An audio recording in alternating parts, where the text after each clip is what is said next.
India کی ایک خاتون نے جو بی جے پی کی ترجمان ہے، نبی اکرم صلی اللہ علیہ وسلم کی شان میں اس نے گستاخانہ الفاظ کہے ہیں۔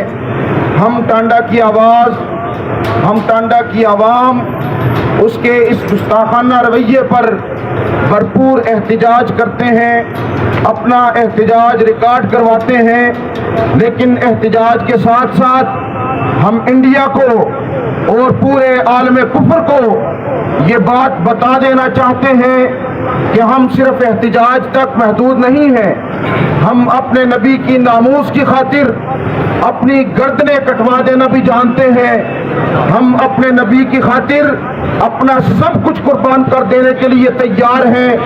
اگر ہمارے پاس 100 زندگیاں بھی ہوں تو ہم نبی اکرم صلی اللہ علیہ وسلم کی ناموس پر 100 کی 100 زندگیاں قربان کر دینے کے لیے ذرہ بر نہیں سوچیں گے۔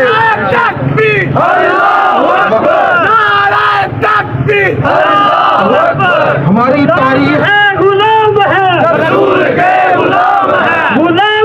ہماری تاریخ اس بات پر گواہ ہے کہ بر صغیر پاک و ہند کے اندر جب ایک ہندو بنیے نے نبی اکرم صلی اللہ علیہ وسلم کی شان میں گستاخی پر ایک کتاب لکھی تو ہمارے اس قوم کے ناموس کی خاطر اپنی جان قربان کر دینے والا نوجوان غازی علم دین شہید جو زیادہ پڑھا لکھا نہیں تھا، وہ اٹھتا ہے اور اس کو واصل جہنم کرتا ہے۔ پھر ایک گورنر اٹھتا ہے جو حضور کی شان میں گستاخی کرتا ہے اور گستاخی کرنے والوں کا ساتھ دیتا ہے۔ ہمارے نوجوان غازی ممتاز شہید اس کو واصل جہنم کرتے ہیں۔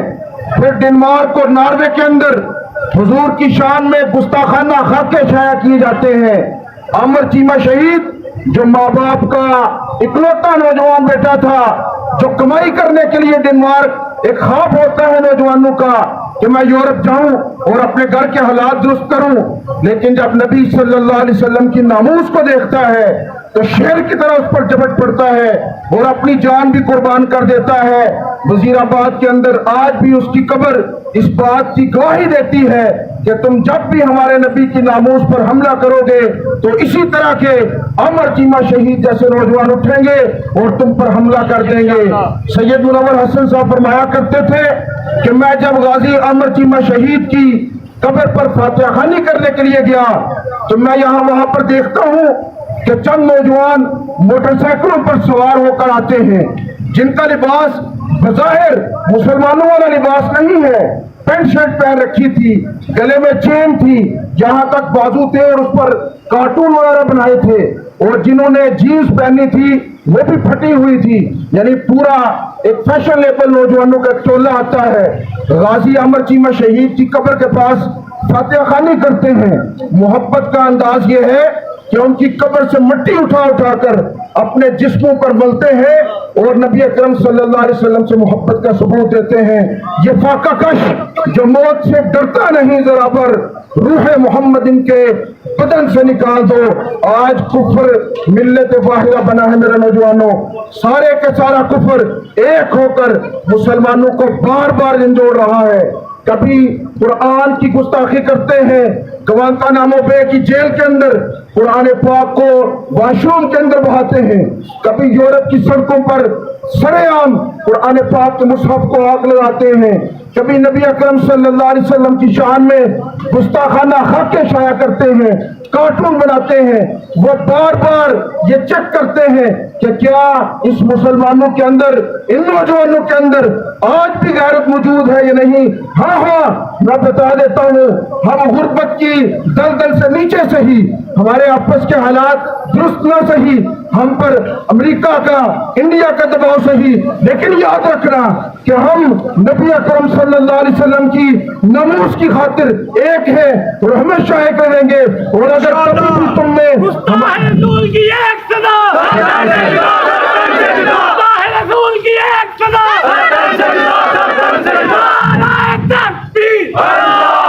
میرے نوجوان بزرگوں اور دوستوں، آج وقت ہے کہ ہم سب ایک ہو جائیں، ایک ملت بن جائیں۔ علامہ اقبال نے کہا تھا فرقہ بندی ہے کہیں اور کہیں جاتے ہیں. کیا زمانے میں پلپنے کی یہی باتیں ہیں. آج ہم سب کو ایک ہونا ہوگا کیونکہ ہمارا دشمن ایک ہے اور وہ مل کر ہم سب پر حملہ آور ہے. مسجد اقصی کے جلوے ہوں یا کعبے کا جمال، اتحاد کفر سے ہر انجمن خطرے میں ہے. جاگ خوابوں کے بمر سے اے محمد صلی اللہ علیہ وسلم کے غلام، جاگ خوابوں کے بمر سے اے محمد کے غلام، تیرے آبا کی شرافت کا چلن خطرے میں ہے. وآخر دعوانا الحمدللہ رب العالمین. میں ان نوجوانوں کا جو آج ٹانڈا کے لیے، ٹانڈا کی عوام کو لے کر نکلے ہیں، جو نبی اکرم صلی اللہ علیہ وسلم کی ناموس کی خاطر نکلے ہیں، آپ سب بزرگوں کا شکریہ ادا کرتا ہوں. نعمان چودھری اور ان کی پوری ٹیم، افتخار طفیل لودھی اور دیگر جتنے بھی نوجوان آج پورا دن پچھلے کئی دنوں سے اس ریلی کے لیے کوشش کر رہے ہیں، یاسر جاوید چودھری صاحب اور دیگر جتنے بھی، میں ان سب کا شکریہ ادا کرتا ہوں. انشاءاللہ اللہ رب العالمین اس کا خوب اجر عطا فرمائیں گے. وآخر دعوانا الحمدللہ.